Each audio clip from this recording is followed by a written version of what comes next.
If you or someone you know is struggling with alcoholism or addiction, do not hesitate to reach out for help. You can find numerous free resources on our website, thebeginagainpodcast.com, and there are tons of resources and support networks available online, in person, or just a phone call away. You don't have to face this challenge alone. Welcome to the Begin Again podcast. I'm your host, Gary Menkes. On the Begin Again podcast, we delve into the inspiring journeys of individuals who have overcome alcoholism and addiction and emerged as true trailblazers in entrepreneurship, business, sports, and beyond. Through authentic, uplifting, and profound conversations with our guests, we aim to shatter the stigma surrounding addiction and demonstrate that recovery can be a catalyst for remarkable success, strength, and resilience. We firmly believe that by listening to these accounts, you will be empowered to unlock your own potential, instigate positive change in your life, and contribute to the creation of a better world. So, get ready to be inspired and embark on your own personal journey of growth with the Begin Again podcast.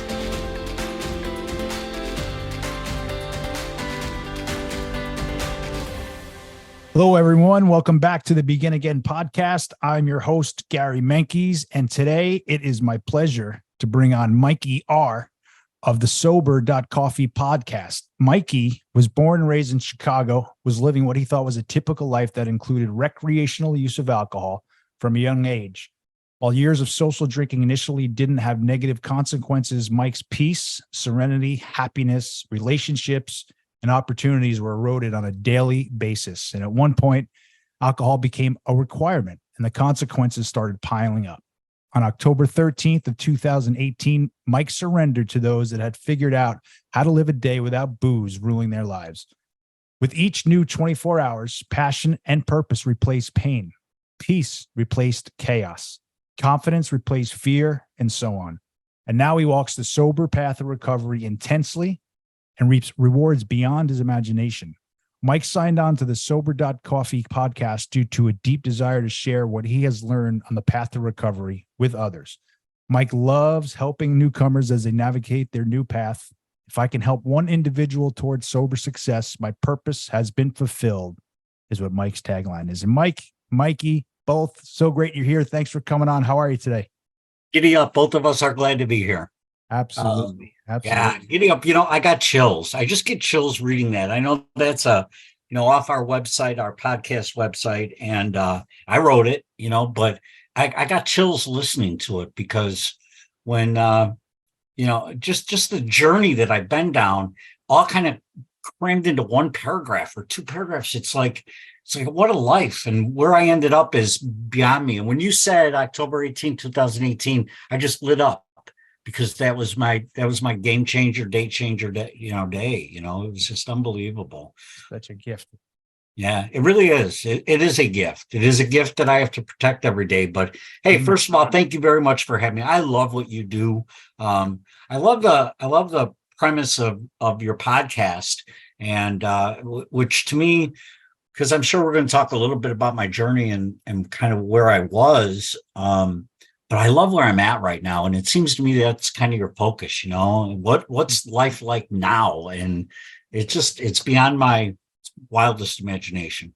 Love that. Yes. And you're right. You hear the war stories and we all have the war stories, but I think it's the hope that we want to convey, right? Because our life is my life's a complete 180 from where it was, 17 plus years ago. And you just hear these amazing stories all the time. And I just overcome with, more people need to hear these stories, I think. And I have a mantra, and I'm being repetitive for my audience, but they know, because they know it over so much by now, but it's to help one person today. And I say that with full knowledge, knowing that I want to grow this podcast as big as possible. And, with the platform, we can help more than one person today. And I know your story, you today are going to help way more than one person today. So I thank you. So tell us, how do we get here in a nutshell? How do we get here to October 13th of 2018? You're from Chicago, right? Born and raised? Born and raised Chicago, Southside Irish. We had, we were drinkers. That's part of our DNA. Southside Irish. You go to the Southside Irish parade, you drink. I remember I was relating a story to somebody yesterday that my mom worked in a dentist's office, a doctor's office. I'm sorry. And in fifth or sixth grade, I ditched school on a Wednesday.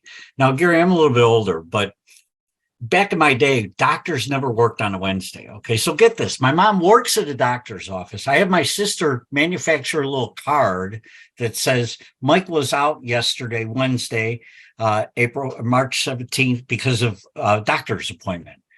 So the next day, the school calls my mom and says, what doctor is open on Wednesday? My mom goes, I work at a doctor's office. So when she busted me, she said, I'm not angry. I'm disappointed, But there I was, sixth grade at an Southside Irish parade. Your options were to become a policeman, fireman, or go work at the exchange.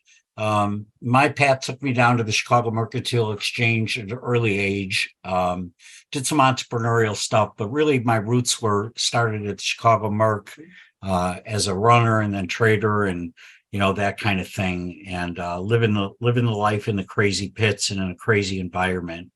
But I love the bio because it started out recreationally for me. I mean, I was just being a kid. I was just being with my peers. I was just drinking, having a good time. Really, Gary, I knew early on that I wasn't like them, though, because they stopped and went home. And I just didn't want to stop. I didn't want to go home. So I just kind of carried on. I mean, I always drink more. I didn't hold it better. Don't get me wrong. I have a small frame and, I wasn't impressing anybody with my stature to be able to hold my liquor, but boy, I just kept on plugging away, hit by pitch. I just stayed in the batter's box and kept getting dinged. It worked for me because I was young and vibrant and energized and optimistic and all these characteristics that kept me moving down the right path. So I really had no consequences. That's the bottom line. I suffered no consequences. Maybe people snidely said something to me, but I didn't pay too much attention to it. Went on to get married in 1982 to my wife of this day. So 42 years ago or 41 years ago. I guess I should know that, right? Is it 41 or 42? I know her name. That's the important part. Her name's Nancy. Yeah. So I'm not sure how long we've been married, but I got her name right. So anyway, married, had a couple of kids right away, a couple more kids right after that. That's what good Irish Catholic kids do. They populate the world. So it sounds great. My whole life, I relate to a brochure, right? So my brochure always looked good. Trader at the Merc, entrepreneur, married man, nice car, 4 kids, soccer coach. The brochure was getting bigger and bigger. I was writing it, but I was believing my own bull. I mean, in retrospect, I went off the rails very early. At about 21, 22 years old, I really went off the rails where alcohol was controlling my life. Drunk at my wedding. Again, I wrote it off as funny and normal. Drunk when my kids were born. We were in the labor and delivery rooms at that time. You could drink and smoke in there. Again, I'm dating myself now. Try having a cigarette in the labor and delivery room now. Tell me how that works out for you. Again, no consequences, though. I really suffered no consequences, no DUIs, but, we all laughed about them because I surrounded myself with people who would laugh about it because I was laughing at them. They were laughing at me. I mean, we were kindred spirits and were diseased by the same disease. And so it was typical and normal and no consequences for this guy. About 1999, I founded a company. I was an entrepreneur for probably 20 years prior to that, Gary, and I founded a company that just caught legs. It was the perfect storm in the right way. Perfect timing, perfect technology, perfect market opportunity, awesome financing. Boom, this thing just exploded really good, right? Again, you should see my brochure. I mean, all this micro, covered in the local newspapers and on TV and, big rising star. Sold the company in the spring of 2000. And boy, oh boy, did my world come to a virtual end. We went from recreational to requirement in that transaction. As soon as I inked those papers, I'm sitting there with a pile of money, no purpose, and no day job. It was tragic. Now that was 2000. I can give you some really scary stories that happened between 2000 and 2018. Stories that most people would say, that's a bottom. Oh, that's a bottom. Oh, that's a bottom. Ending up out of state in places I didn't book a ticket for consciously. Just crazy, just crazy. So let me get to the point of reckoning. It was my 59th birthday on October 13th, 2018. And I woke up from a pass out, stumbled across the hall, grabbed a brown paper bag, bottle in it, did some guzzling, went back to the bathroom, threw that up, went back, guzzled some more, took a couple pills, and went and sat down at my dining room table. And I put my head in my hands and I said, is this life? I can't do this anymore. And I said out loud, I need help. I thought I was all by myself. Now, the reality is my wife had followed me down the hall. She heard me. And when I tell you help came my way, help came my way. And I was so beat. I was so destroyed from really that last 20 years, 18 years of being out there living on death's door that I was willing to do whatever she said to get me better, to change my course of my life. And Gary, I cannot tell you since that moment. So that was October 13th, 2018. I don't have a memory until I was on the way to rehab 12 days later. I spent 5 days in intensive care. I have no recollection of that at all. I have no recollection of going to the hospital, getting out of the hospital. I have no recollection at all. Next thing I know, we're headed out to rehab, which, I used to make fun of people who went to rehab because I'm no quitter. And we're driving there, and my wife says to me, I said, well, why do I got to go there? Well, I could just do this outpatient, right? I've heard of outpatient. She says, no, we're going. I said, no, I think I overshot this. That's what I told her. I think I overshot this thing. And she just kept her hands on the wheel, and she kept her eyes pointed forward, and she nodded her head yes, and she just kept driving to rehab. Best experience, Gary. We'll dive into what happened once I got there and how I just embraced the road to recovery. I embraced it with more vigor than I've ever embraced anything in my life. And it's paying dividends now to me far beyond what I ever earned on the floor of the Chicago, not monetarily, but the entrepreneurial success, just all the accolades I was getting and the press and all that stuff. What I'm doing right now with my life is far more valuable than anything that was ever in the brochure. And you know what? People might look at Mike's brochure now and go, I don't want that. That's simple. I have a simple life right now. It's successful. It's simple. And it's all based on sobriety. And it's fantastic. That is amazing. It sounds like you have an amazing woman. Oh. Driving the proverbial car for you, driving both real and proverbially. That's so sweet. You said so much though. You said alcohol was controlling your life, and I love what you talked about the bottoms, right? Like you have a bottom, but there's always a lower bottom.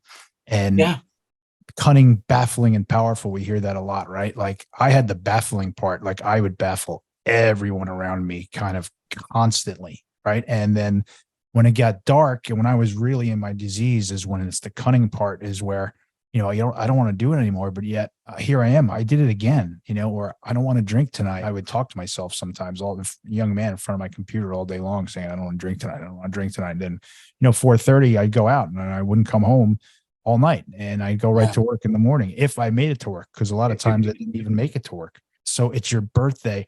I have to tell you, when you said you sat down and you said out loud, I need help. I don't want to do this anymore. You thought you were alone. I thought you were going to tell me that your higher power was with you, that God was with you. And I can't believe your wife was the one who followed you down to hear that. I went to a rehab too in 2002.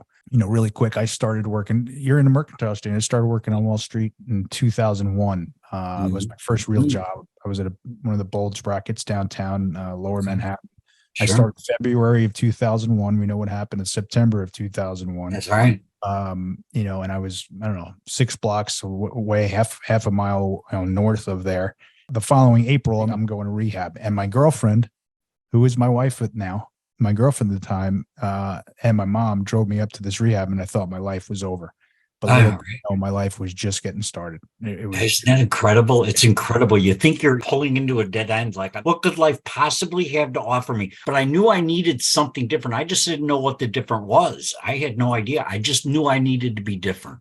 Yeah, it sounds like you were given that gift of desperation or the gift of surrender. And, I thought, my whole identity, everything about me was a drinker and a partier. And I had it in my head that it was so bad. Like, I just didn't want to do it anymore. But I thought, like, all right, my best pals, I'm probably going to have to, like, they're not going to be my pals anymore. I'm probably going to lose the job. How am I going to, like, further my career in my job if I can't go out and entertain and, all of it? But I've also been given this gift of I know nothing. That has increased over 17 plus years. It's, it's an open mind, a gift of an open mind. And I say it to myself all the time. Like, I know nothing. Everything I thought is it's completely wrong. And like I said, my life was over and it was just getting started. And I love your analogy of your beautiful, bright, shiny brochure, and look at everything that comes with Mike, everything that's in this brochure. Like, everyone would sign up for that.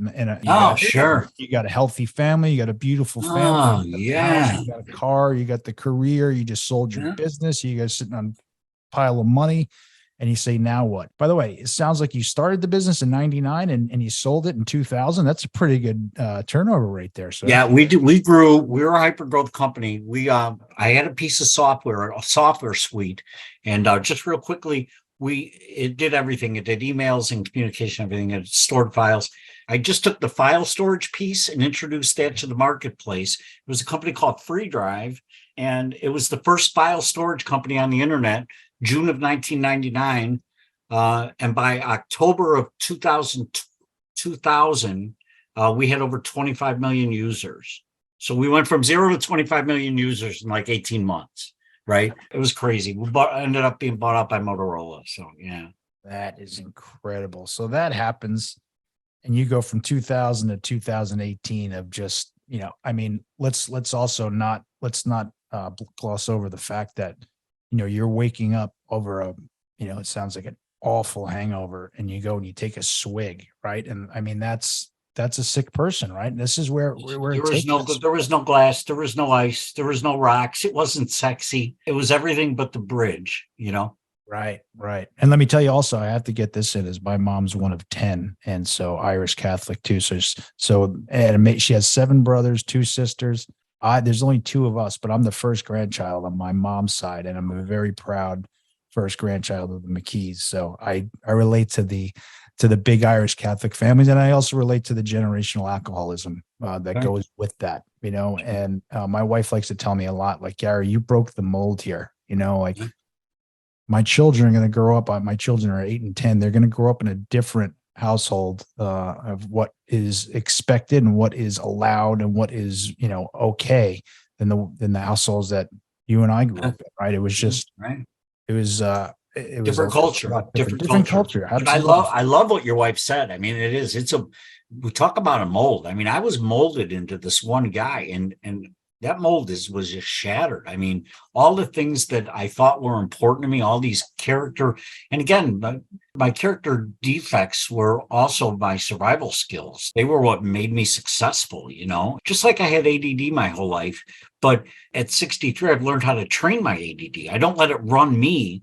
I run it. Okay, you want to go get hyper about something, Mike, and you want to look at the shiny bird for a minute. Okay, then recognize you're looking at the shiny bird instead of doing your work, right? So, right. I love that. The self-awareness you have there is really impressive. But I say this a lot too. Like, I was a young kid, and I started early on. I started developing a chip on my shoulder, and I say this often too. Sometimes that chip on my shoulder served me well, whether it's in business, whether it's on the sports field, the kind of that competitive, and listen, I'm a very stubborn man too, with that chip on your shoulder. Like, you tell me to go left, I am just wired to go the other way. I'm going to go, tell me it's black, I'm going to tell you it's white. And it's kind of not my fault. It's just kind of in the genes I have here. And, but so here you are, 2018, you're in the car, you're starting to get a little, your knees are getting a little wobbly about the drive that you're on. You're like, hey, hang on, I overshot this, which is I think I overshot this. Let's just turn around. We'll do that, that easier, softer, outpatient way. But your wife said, yeah, she just kept nodding her head and she kept driving. She had her hands on the wheel and she takes you to rehab. What's next? First of all, what's next is that you reference my higher power. Look, my wife in human form, was there for me. She was the higher power that got me to where I needed to go, because I was willing to do what she had been telling me she could do for years, which is I could get help. I believed in her ability to get me toward help. I changed on October 18th, 2018, that really October 13th, 2018. Something changed in me. I no longer desired to live that way. I didn't know how to live, but I no longer desired to live that way. So I wake up in a rehab, and after, the humiliation of body cavity checks, and they get me into their little detox, and then my daughter gave me a notebook. I was never a note taker. Like, all right, thanks, dear. I got that notebook here in my cabinet. I took more notes, Gary, than I ever did in all my years of schooling. I took more notes. Every time they opened their mouth, every time they said an AA phrase, every time they scheduled me for a meeting, I wrote it down. I wrote it down because there was so much information coming to me in those 28 days that I couldn't absorb all of it. I just was a sponge. I was just a sponge for those 28 days. And getting me to the outdoor was a scary day. That was a scary day. Day 29 was a real life changer for me too. Because so did you want to stay? Were you asking them? I wanted to stay. It was my safe place. I was learning. I was growing. I was feeling emotions I truly never felt before. The second step talks about returning us to sanity. I'm sorry, it's of a 12-step program. It talks about returning us to sanity. And I was never sane, I don't think. I don't think I was being restored to sanity. I was learning sanity for the first time in my life. I was learning about things like accountability and humility and respect and perseverance and emotions and fear. It was overwhelming. Yeah, it was overwhelming. I feel like I could put a finger on fear in almost anything, almost in my life to this day. Like I could be fearful of what Mike is going to think of me. I could be fearful of what this person's going to think of me, or I could be fearful my daughter's away at camp. I could be, I can really put fear. But I love the saying, and I say this to myself a lot, that you can't live in fear and faith at the same time. And so I choose faith.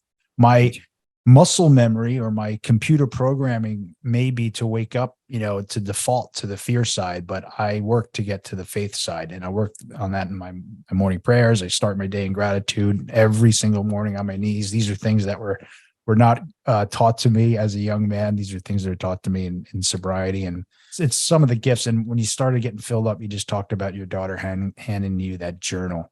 I think it's amazing that you went so full in, and you went in and you absorbed everything. I say that because I went to rehab, and I kind of I feel like I read more books than I have in a 30-day period my whole life, like some classics. I found myself reading Hemingway's, but when I went it was the first time also that I said, it was my first AA meeting I went to in rehab. And I said, I'm Gary and I'm an alcoholic. And I thought my life was completely over. I said, look at where you did to yourself this time, Gary.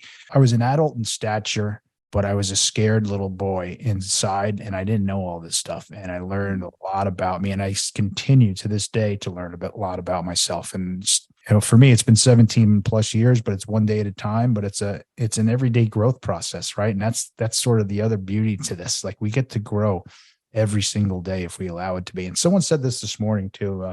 I was in a meeting this morning, and everyone knows it's AA where I got sober in AA. It saved my life. But someone was talking about they were doing a triathlon, and they were getting looked at their swim stroke, and they thought they were going to kill it. And when they looked at him at tape, it was awful. And he's like, just, making a little progress and getting nowhere. And it reminded me of our sobriety, that little progress, this small, if you do that every single day continuously, next thing you know, your life has completely changed. And I think a lot of the times we're the last people to realize it. So like as using this as an example, our breathstroke, our sobriety has gotten so much better. We have gotten so much better, but a lot of times, and speaking for myself, I didn't even know it. there was people close to me that, after a year that thought I changed so much and I just didn't even see it. It's these gifts that we get in sobriety. It is crazy. And if I could say, you got 17 years, which, by the way, used to blow me away. The concept of living alcohol free without alcohol and drugs, I thought was conceptually impossible for me, right? And you have 17 years. My friends in AA and AA saved my life as well. And I work the program very hard. I'm plugged into the AA community, and today is day 1758. So I can relate to the 17 thing. Beautiful. They laugh at me because I'm still a day counter. I mean, I started at day 12 because it was imaginable that I could go 12 days without drinking or drugs. And I live each one of these days, like you said, is if you're open, you don't know where the world is going to take me today. I don't know where it's going to go, but if I'm in the game, if I'm in the pool and I'm playing by the rules, my stroke will get stronger every day. I'll be doing things that I never thought I could do. 1,758 days blows me away, but it's possible. And now I think 17 years is possible. See, I didn't think 17 years was a possibility for Mike, but now you say you got 17 years. I can't wait to live the next 12 years of my life and say I had 17 years, because the last 5 have been so great. If you knew me 17 plus years ago, I think I probably would have been voted one of the least people you've ever imagined would get sober, and let alone, 17 years. And yes, 17 it's a big number, and I'm super proud of it. But Yeah. I hear this a lot in our rooms that, the world record for sobriety is 24 hours. That's all we got. Right. I love that. The daily reprieve, right? It really is one day at a time. And I was the opposite. Like when I first started going in, I would be like, okay, today's, June 6th, whatever. And here's when I'm celebrate 5 years. And, I went in and out for 4 years. And, I went to that rehab in 2002. My sobriety date is May 13th, 2006. So I was in and out for 4 years, and, in and out of AA. And I heard this too, and it totally related to me, that I was engaged in a battle every single day and I didn't even know it. And that's what it was like. You hear that, a belly full of booze and a mind full of AA is a really, really difficult place to be. But the seed was planted. It was the first time, like I said, I was in a meeting, and, similar to what you had said, when I finally did, on May 13th, 2006, I started for the first time. You absorbed everything for the first time. If some stranger came up to me and said, give me a call tomorrow, even though every instinct in my being is to go against that, I was like, all right, this is what they're telling me to do. I'm going to do it this time. And I just started listening and doing what I was told and doing service. That helped me a lot early on, doing service. There's times I didn't want to go, but I had to go make coffee, and it got me to that meeting, and it helped me for that day. So there's a little shout out to people who for service commitments. They really work. Yeah, I had a guy in my I was probably 4 months sober, and there was a guy in the room. He had suffered from some seizures, not alcohol related. I mean, maybe they were a byproduct, whatever. He had suffered from seizures, and he couldn't drive, right? So my sponsor said, well, why don't you drive him? Okay, why don't you drive him, sponsor? But I didn't say that. I said, okay, I'll pick him up. Well, this guy liked to go to 7:00 meetings every day. That's where I met him, right? So for the 8 months that he had to go could not drive, I was his ride. But so guess what? I showed up for a meeting every day for 7 months because I had to drive the guy. He couldn't have done me a bigger favor. He set the tone that meetings are my foundation. They're my cornerstone, because I stay plugged into the community that way. And most importantly, Gary, I know we didn't spend a ton of time on the war stories, but at a meeting, 12-step meeting that I go to, we start out with a quiet time followed by the serenity prayer. I take that quiet time and I reconnect to October 13, 2018. I don't live in it because I don't wallow in it all day. I'm not changing that, but I have to remember emotionally where I was that day. And then comes the serenity prayer, and I can move on with my life then, because I'm not in control. Like the brochure dude, I'm not writing the next chapter to my story. I'm just doing the next right thing, living my story today. I love that. I completely agree with all of that, what you just said. And back to the brochure, you had the shiny brochure, right? But inside you were kind of down, right? And you couldn't, and you didn't want to live that way. You get to where you are, you have that gift of desperation, that gift of surrender, which you probably didn't even realize it when you walked to that morning. And you go to the rehab, and now which I think is also beautiful, that you're kicking and screaming a little bit on day 29 because you're terrified. Right? I'm going to say you're probably really scared coming out of there. And what's next? Now I have to go back in the real world. What happens from there? Oh, and guess what? All my friends knew I was gone exactly 28 days. So what do you think they thought? What? I mean, the cat was out of the bag. Sure. Wait, Mike. So you weren't gone a month. You were gone 28 days. Okay, then.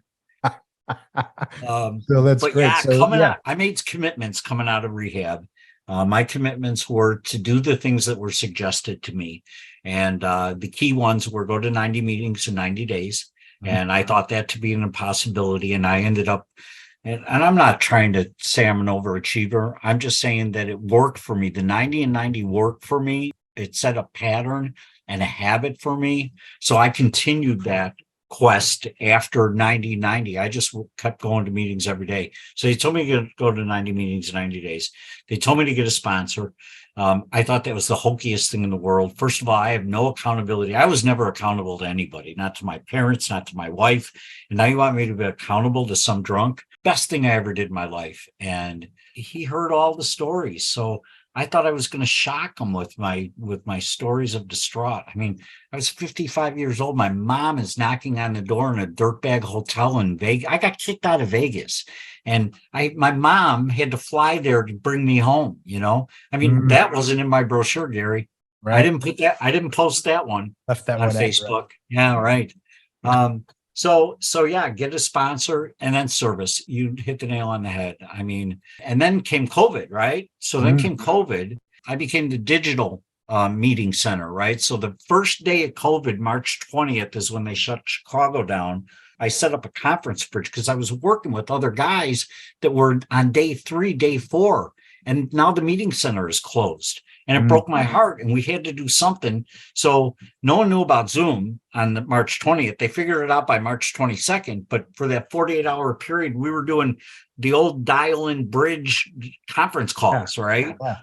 And then we heard about Zoom, and we started that. And, I chaired the 6:00 meeting there for newcomers for over a year. But again, it made me go to a meeting every day, right? Because no one else was chairing. We had to chair it. The room had to be open.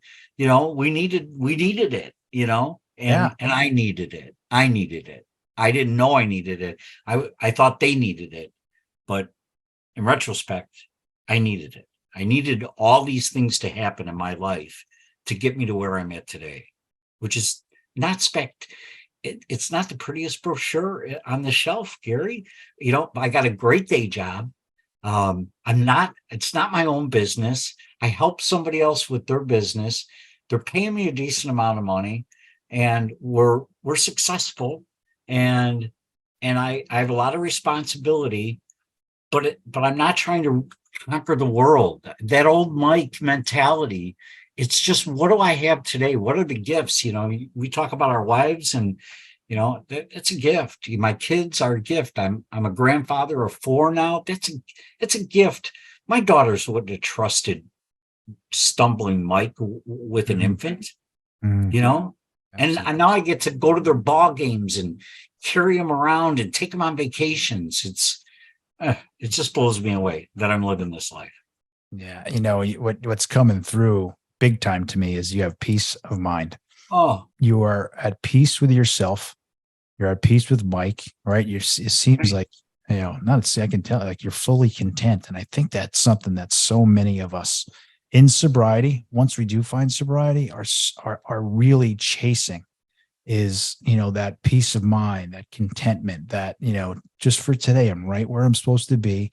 And it's okay, go easy on yourself, don't beat yourself. I feel like our community, our people, we are so quick to beat ourselves up, and to hear that, positive message of what you have, of that peace of mind is super important. I think, and at least I could speak from a lot of the people that I speak to in the rooms on a daily basis.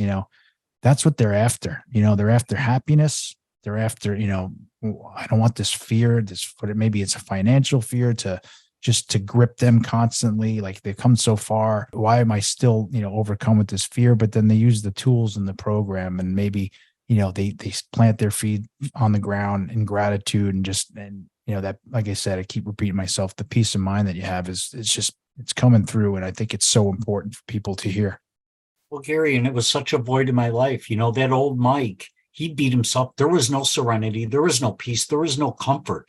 I was fighting a battle against myself. I was trying to create the brochure, and I sacrificed everything about me trying to be that brochure. And it wasn't me. I could never connect with the real me. Now, like you said earlier, do we have fear that person's going to like me? I don't have that fear of being liked anymore. And that drove me for years.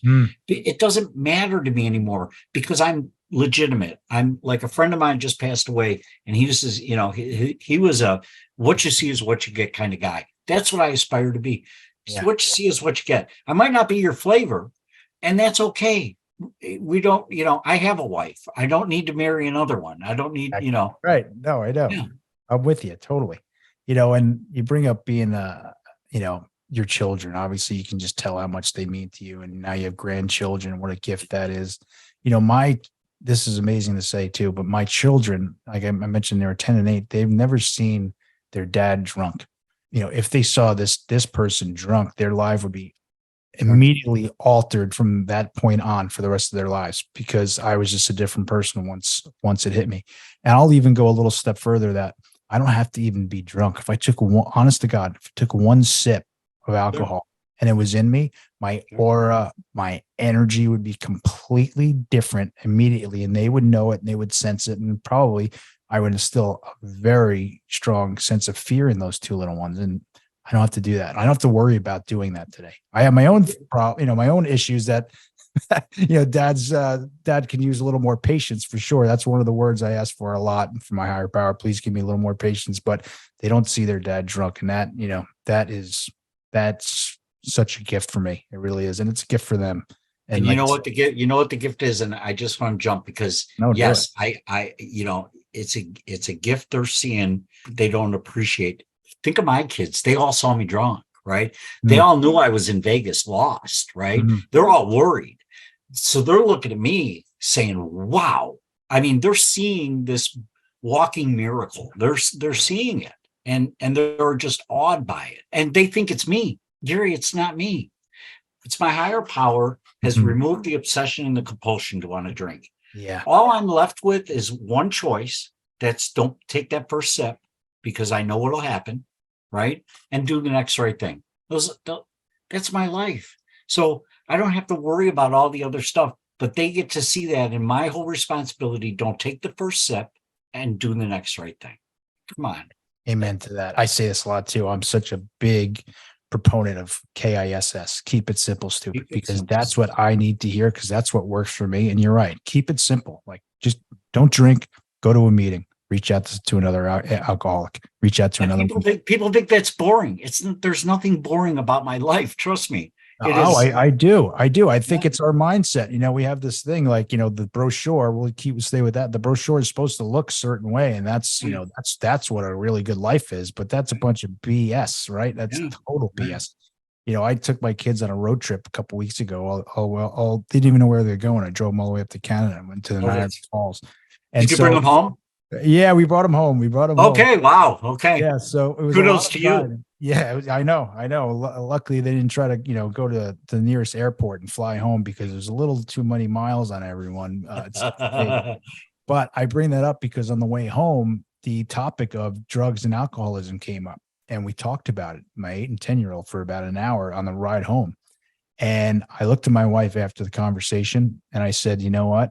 If I had to drive across the country to California to get, a 1 hour conversation with our 10 and 8-year-old about the awfulness, everything, the destruction that drugs and alcohol does to people and to families, I would do it right now. And she reluctantly agreed. She thought it was probably worth it just for that as well. She had enough of the truck ride too, but you get my point, right? And Yes, so, absolutely. whatever it takes to have, these are conversations that weren't flying around my house, when I was a kid, and these are conversations that my kids get to have.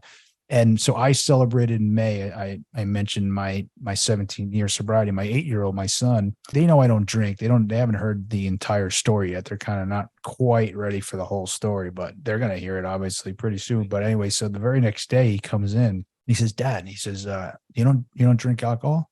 I said, no, buddy, I don't drink alcohol. And he goes, you know what, Dad? He goes, I'm not going to drink alcohol either. And I said, you know what, pal? You will be so ahead of the game if you stick to that one, buddy. I'm with you 100%. And he takes things very to the heart. So now he's like looking around. He's like, look, that person drinking alcohol. It's like, that's all right. Some people are civilians. They can have a glass of wine. That's right. Yeah, my wife, she's the first one at the wedding, and she's like, will like knock over the other women to go into the bar and, for her to get a little fluffy drink. And then like 5 hours later, we're leaving and 3/4 of the drink is still there. I'm like, what are you doing? I know. Isn't that funny? But that's our alcoholic minds. My wife's the same way, right? She'll have a glass of wine and I can't remember the last time she had 2 glasses, let alone finished one. Right, and I'm looking at her the whole time like, wow, I can't believe, how do you do that? How do you do it? Right. That's our alcoholic mind. So here you are, 2018. You're talking about, you start working with people on Zoom, which I was a little late to Zoom, a couple of months late to Zoom. Me too. I was like, how is this going to work? That stinks. I'm not going to be able to get any meetings in. Lo and behold, like I'd say 80% of my meetings now, I can go to a meeting at almost any time of the day, which is such a beautiful thing. And I thought like you had mentioned, the newcomers, I'm like, man, this is going to be really difficult for people to stay sober, and it was again, what do I know? I don't know anything, but it turned out to be such a beautiful, like my home group was in New York City, 6 a.m. Thursday morning call. It's called a bunch of really good guys, a lot of Wall Street guys, but a lot of people that I know really well. And so they took the meeting and put it on Zoom. And so it's like, I can't make that meeting anymore. I live a little further out in Long Island, so I can't get there. It's possible to get there. So I'm here. I am back for the past 3.5 years with the same guys. Many who have moved away. We're all meeting every Thursday morning. That was the same meeting I was talking about yesterday. Today's Friday, but it's a beautiful thing, and it's another kind of gift that has been given to us. This this technology of Zoom. Sometimes when you talk about gratitude, I'll say I'm thankful for Zoom. I'm able to get to a meeting right now, and it really is. Yeah. Well, you look at the opportunity. I mean, we've got in Chicago where I'm at. I've got thousands of face-to-face meeting opportunities, right? But you get a guy from Hodoc, Southern Illinois or upstate New York, and he might have 3 or 4 choices. Well, the internet has opened up now. He's got tens of thousands of choices to hop onto a meeting. I mean, what an opportunity. I know. It's unbelievable. And now people like you, let's talk about how you got to Sober.Coffee, because because you're talking about you right away. You start you're on the phone using the old school meetings before Zoom, and a couple of days later Zoom's there, but you can tell it oozes out of you, Mike, that you want to help people. Talk about how you got to the podcast and what the podcast means to you and to your audience. Oh, thanks. I appreciate that. So one of my meeting mates, Glenn H, asked me to go out to lunch one day. We're doing these Zoom calls, and we started the 6 p.m. and the 7 a.m. So we started our day on a 7 a.m., wrapped our day at a 6 p.m. And he asked me to go out to lunch for one day. So Gary, if your business partner ever asks you to go out to lunch, he's up to something, right? So, all right, what are you thinking? He says, what about a podcast? Now, I had never listened to a podcast in my life. And I'm like, I have no idea. What are you talking about? He said, maybe we can meet the newcomers where they're at. And if they're going digital, maybe we should just go talk about sobriety. I go, what would we do? Walk them through the steps? I mean, I can think of 12 episodes we could have, Glenn, and then we're done, right? Well, now we're hundreds of episodes in. It's been a great experience. So it's Sober.Coffee, and it's just 2 guys in a coffee shop talking about recovery. We're both AA, but we've also had people in from alternatives to AA, because maybe AA is not. Sobriety is our goal. I don't know what the right answer is. All I can tell you is what worked for Mike, right? I can't tell somebody how to get sober, but I'll tell my story of how I got sober. And so that's what the podcast has become. It's a half hour weekly podcast, drops on Wednesday mornings. But more exciting than that, Gary, is I've started writing the blogs about a year ago for the podcast. I'll get up at 3:30 in the morning, do some as you do, some spiritual devotion, some quiet time. Then I replay a podcast episode, and something will be said in the episode, like just a phrase, and I just kind of, my brain just starts going down a path, and so I write a blog on it, right? So 4:00 the episode, 4:30 I'm writing the blog, I'm editing by 7:30, I'm publishing by 8, so it's a 3-4 hour a day thing. And it takes me out of my own head, and it puts me in the game of sobriety. Mm.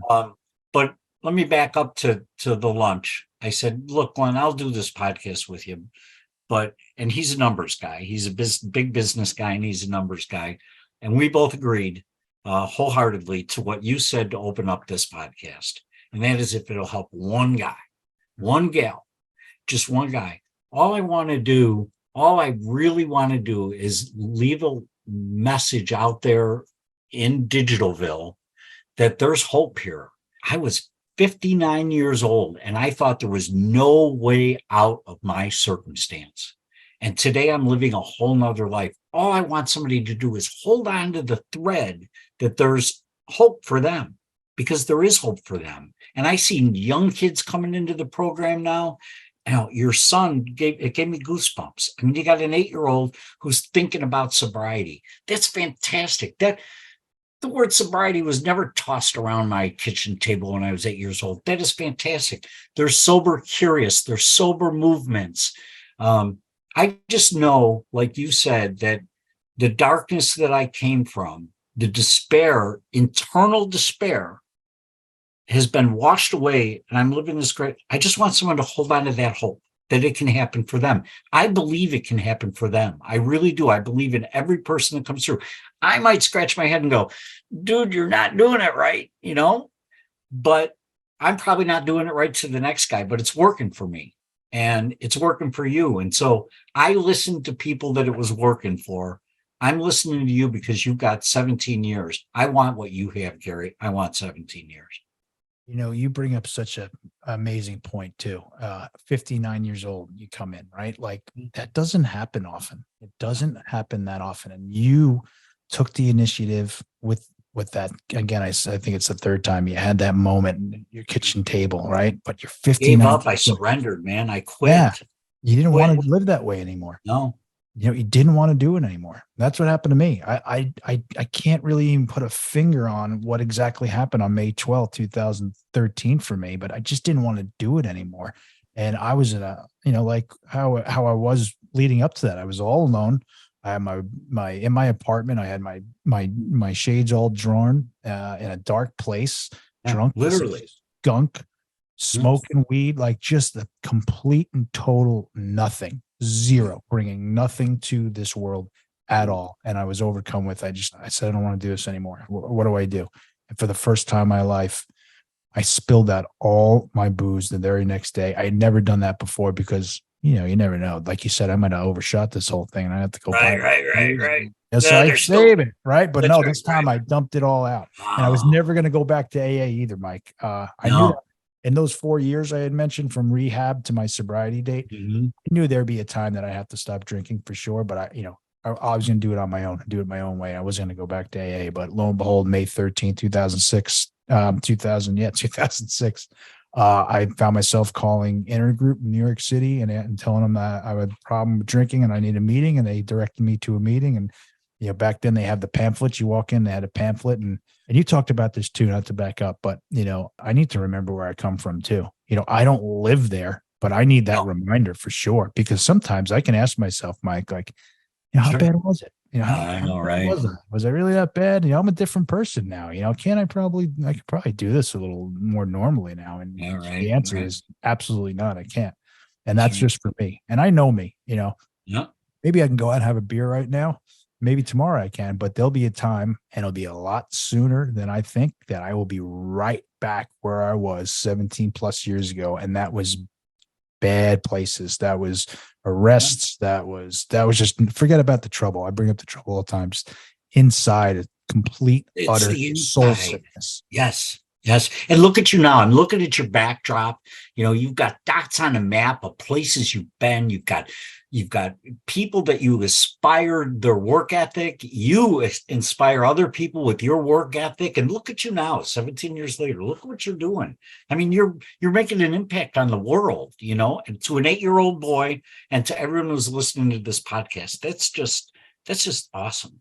Well, I appreciate that so much. And I'll say this too, like, I don't know if you can relate. I'm going to guess that you can. Like when I said, like, I'm the last person that maybe it's imposter syndrome, whatever you want to call it. Like I'm the last person to see it. And like, I need it's okay to take a compliment, I guess. And I appreciate everything you said. And you're right. That map has a bunch of dots on it. And I want to fill that map up. That's like my next dream, is to go across the whole country and really the world with my family.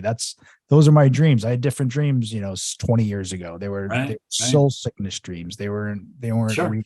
But these are They were real. They were Yeah. real. And that's the difference between then and now. I was living in a fantasy world, and now I'm living in the real world. And yeah, it's got problems. I mean, it's really crazy times, but I'm not in control. They're not calling me on the phone at 2 a.m. saying, hey, what do we do about this issue?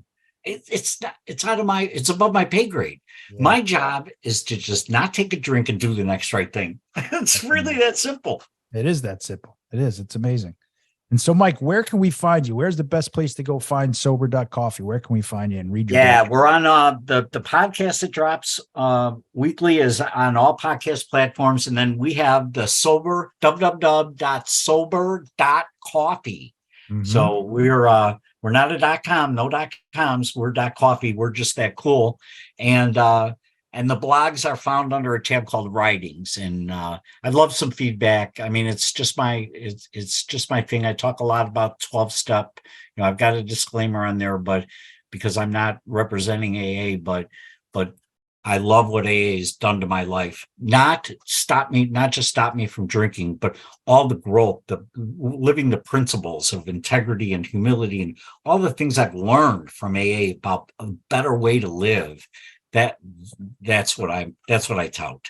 You just repeat what I say a lot just now. I was given, talk about gifts or, materialistic things. It's not that. It's gifts of integrity, of humility, of responsibility. These are things I was not living with on a daily basis 17 plus years ago, but they're things that I can look at you in the eye and tell you that I live that way today. And those were given to me. Those are gifts were given to me in my sobriety. And like you, and I'm glad you mentioned this, AA is what saved my life. And where I got sober, I don't care how you get here. This is not an AA show at all. I don't care how you get here.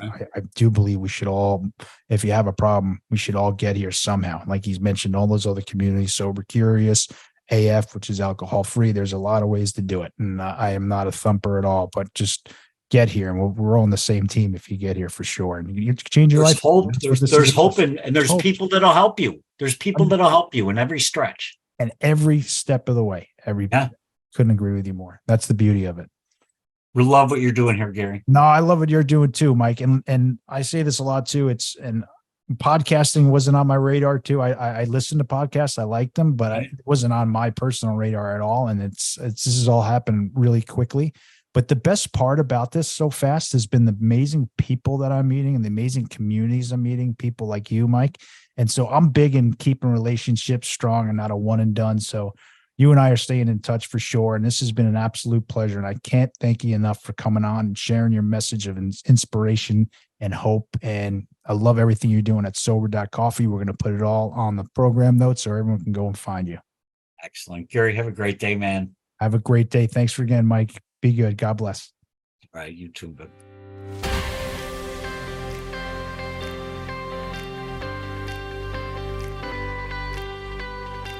Thank you for tuning in to another powerful episode of the Begin Again podcast. We sincerely appreciate your time and support. We hope that today's conversation has ignited a spark within you, affirming that recovery is not only attainable, but can also be a wellspring of strength and resilience. Our ultimate goal is to make a difference in someone's life every single day. By sharing these stories of redemption, we strive to empower you and inspire you to unlock your fullest potential, facilitate positive transformations, and contribute to creating a better future for yourself, for your loved ones, and the world at large. If you know someone who could benefit from listening to our show, please share it with them. And if you resonate with our mission and feel compelled to do so, we would greatly appreciate your support through a 5-star review, following us on Instagram, and subscribing to our YouTube channel, The Begin Again Podcast. The more positive reviews we receive and the wider our message spreads, the greater our collective ability to help others realize that change is possible in their own lives. Thank you once again for being a part of our community. May you be blessed on your own journey of personal growth and transformation.